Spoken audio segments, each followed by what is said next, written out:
Hello everyone.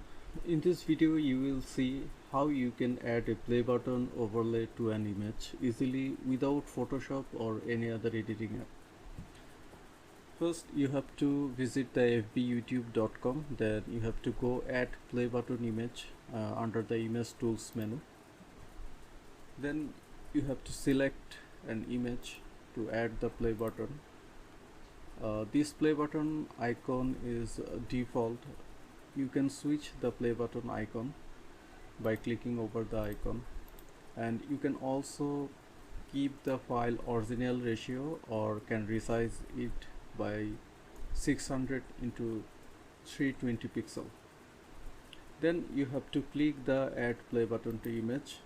It will add the play button over the image, and you can see the preview here, and you can also download the image by clicking the download button.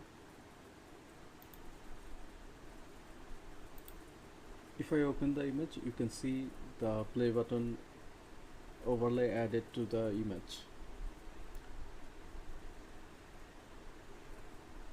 This image looks like a video. You can use this image for your social sharing as a thumbnail, or your website as a video thumbnail.